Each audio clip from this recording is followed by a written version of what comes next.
तो chapter 1B का अगला सवाल है क्वेश्चन नंबर 2, जिसमें 4 सवाल दिए गए हैं। सवाल कुछ इस प्रकार से है, निम्नांकित में सही मान कोष्ठक से चुनें। यानी सबसे पहला सवाल जो है इस प्रश्न में वो है कितना, tan 60 डिग्री है ना, और इसका मान हमें कोष्ठक में दिए गए मान में से चुनना। तो इसका सही मान कितना होगा, पहले ये निकाल लेंगे और फिर कोष्ठक में से सही मान को पिकअप करेंगे।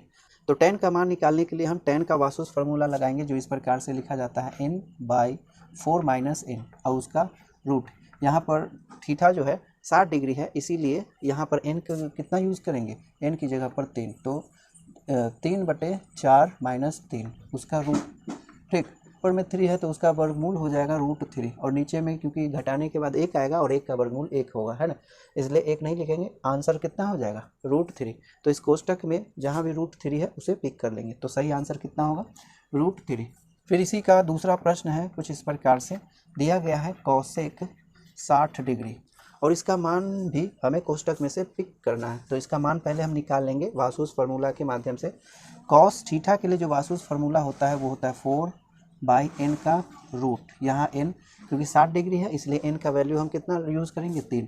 तो 4/3 और उसका वर्गमूल, 4 का वर्गमूल तो निकल जाएगा कितना, 2, और 3 का वर्गमूल कितना हो जाएगा, √3 हो जाएगा। तो सही ऑप्शन कौन होगा कोष्ठक में से, cosec 60 डिग्री के लिए सही ऑप्शन होगा 2/√3, ठीक ना।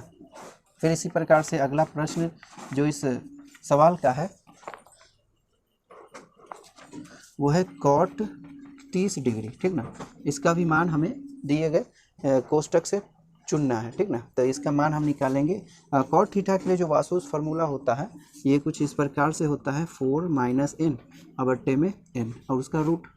यहाँ पर 30 डिग्री के लिए n का मान हो जाता है 1, तो लिखेंगे 4 - 1/1, है ना। तो यहाँ घटाएंगे तो 3 आएगा, 3 का वर्गमूल √3, और 1 का वर्गमूल कितना होता है, 1 होता है, तो 1 ही रहने देंगे। तो इसके साथ वाले कोष्ठक में सही ऑप्शन कौन सा होगा, cot 30 डिग्री के लिए वो होगा √3, ठीक ना।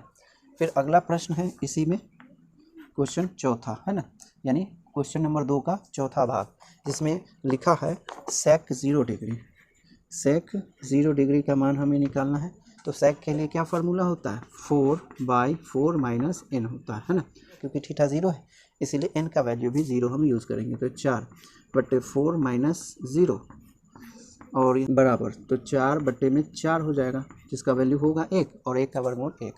तो कोष्ठक का सही ऑप्शन कौन सा होगा, sec 0 डिग्री के लिए 1 होगा, ठीक ना।